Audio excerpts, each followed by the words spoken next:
ମିଖା ଅଧ୍ୟାୟ 6। ସଦାପ୍ରଭୁ ଯାହା କହନ୍ତି ତାହା ତୁମ୍ଭେମାନେ ଏବେ ଶୁଣ। ତୁମ୍ଭେ ଉଠ, ପର୍ବତଗଣର ସମ୍ମୁଖରେ ବିବାଦ କର ଓ ଉପପର୍ବତଗଣ ତୁମ୍ଭର ରବ ଶୁଣନ୍ତୁ। ହେ ପର୍ବତଗଣ, ହେ ପୃଥିବୀର ଅଟଳ ଭିତ୍ତିମୂଳ ସକଳ, ତୁମ୍ଭେମାନେ ସଦାପ୍ରଭୁଙ୍କର ବିବାଦ ବାକ୍ୟ ଶୁଣ।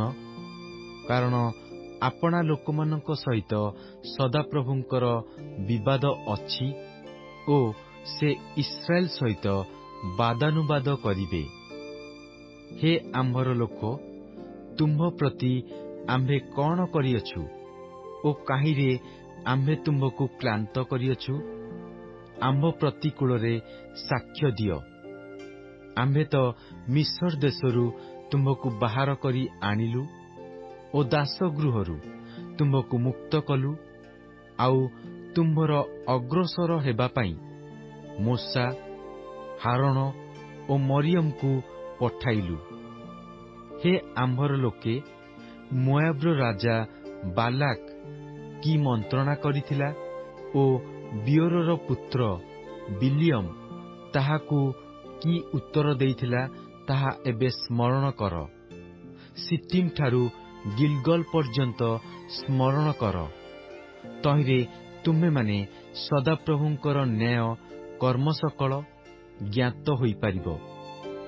ଆମ୍ଭେ କଣ ଘେନି ସଦାପ୍ରଭୁଙ୍କ ସମ୍ମୁଖକୁ ଆସିବା ଓ ଊର୍ଦ୍ଧ୍ୱସ୍ଥ ପରମେଶ୍ୱରଙ୍କ ସମ୍ମୁଖରେ ପ୍ରଣାମ କରିବା? ଆମ୍ଭେ କି ହୋମବଳି ରୂପେ 1 ବର୍ଷୀୟ ଗୋବତ୍ସମାନ ନେଇ ତାହାଙ୍କ ସମ୍ମୁଖକୁ ଆସିବା? ସହସ୍ର ସହସ୍ର ମେଷରେ ଅବା ଅୟୁତ ତୈଳର ନଦୀରେ ସଦାପ୍ରଭୁ କି ପ୍ରସନ୍ନ ହେବେ? ଆମ୍ଭେ ଆପଣା ଆଜ୍ଞା ଲଙ୍ଘନ ସକାଶେ କି ଆପଣା ପ୍ରଥମ ଜାତକୁ ଆମ୍ଭ ପ୍ରାଣର ପାପ ସକାଶେ କି ଆପଣା ଶରୀରର ଫଳ ଦାନ କରିବା? ହେ ମନୁଷ୍ୟ, ଯାହା ଉତ୍ତମ ତାହା ସେ ତୁମ୍ଭକୁ ଜଣାଇଅଛନ୍ତି। ନ୍ୟାୟଚରଣ, ଦୟା, ଭଲ ପାଇବା ଓ ନମ୍ର ଭାବରେ ତୁମ୍ଭ ପରମେଶ୍ୱରଙ୍କ ସହିତ ଗମନାଗମନ କରିବାର। ଏହାଛଡ଼ା ସଦାପ୍ରଭୁ ତୁମ୍ଭଠାରୁ ଆଉ କଣ ଚାହାନ୍ତି? ସଦାପ୍ରଭୁଙ୍କ ରବ ନଗର ପ୍ରତି ଘୋଷଣା କରୁଅଛି ଓ ଜ୍ଞାନବାନ ମନୁଷ୍ୟ ତୁମ୍ଭର ନାମ ଦେଖିବ। ତୁମ୍ଭେମାନେ ଦଣ୍ଡ ଓ ତନିରୂପଣକାରୀଙ୍କୁ ମାନ। ଦୁଷ୍ଟର ଗୃହରେ କି ଏବେ ହେଁ ଦୁଷ୍ଟତାର ଭଣ୍ଡାର ଓ ଘୃଣାଯୋଗ୍ୟ ସାନ ଅଇଫା ଅଛି? ଆମ୍ଭେ କି ଦୁଷ୍ଟତାର ନୀତିରେ ଓ ଛଳନାରୂପ ବଟଖରାର ଥଳିରେ ନିର୍ଦ୍ଦୋଷ ହେବା?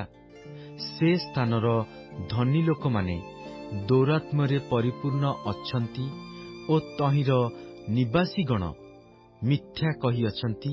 ପୁଣି ସେମାନଙ୍କ ମୁଖ ମଧ୍ୟରେ ସେମାନଙ୍କ ଜିହ୍ୱା ପ୍ରବଞ୍ଚକ। ଏଥିପାଇଁ ଆମ୍ଭେ ମଧ୍ୟ ବେଦନାଯୁକ୍ତ କ୍ଷେତରେ ତୁମ୍ଭକୁ ପ୍ରହାର କରିଅଛୁ। ଆମ୍ଭେ ତୁମ୍ଭର ସମସ୍ତ ପାପ ସକାଶୁ ତୁମ୍ଭକୁ ଉଚ୍ଛିନ୍ନ କରିଅଛୁ।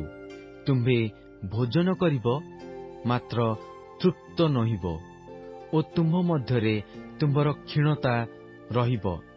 ତୁମ୍ଭେ ସ୍ଥାନାନ୍ତର କରିବ, ମାତ୍ର ନିରାପଦରେ ବହି ନେଇପାରିବ ନାହିଁ ଓ ଯାହା ତୁମ୍ଭେ ବହି ନେବ, ତାହା ଆମ୍ଭେ ଖଡ୍ଗକୁ ଦେବା। ତୁମ୍ଭେ ବୁଣିବ, ମାତ୍ର କାଟିବ ନାହିଁ। ତୁମ୍ଭେ ଜିତଫଳ ପେଷିବ, ମାତ୍ର ଆପଣା ଦେହରେ ତୈଳ ମର୍ଦ୍ଦନ କରିବ ନାହିଁ। ଦ୍ରାକ୍ଷାଫଳ ପେଷିବ, ମାତ୍ର ଦ୍ରାକ୍ଷାରସ ପାନ କରିବ ନାହିଁ।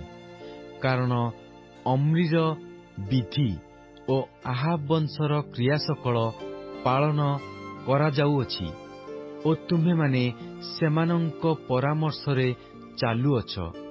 ତହିଁ ସକାଶୁ ଆମ୍ଭେ ତୁମ୍ଭକୁ ଉତ୍ସନ ସ୍ଥାନ କରିବା ଓ ତହିଁର ନିବାସୀମାନଙ୍କୁ ଶିସ୍ ଶବ୍ଦର ବିଷୟ କରିବା। ଆଉ ତୁମ୍ଭେମାନେ ଆମ୍ଭ ଲୋକମାନଙ୍କର ଅପମାନର ଭାର ବହିବ।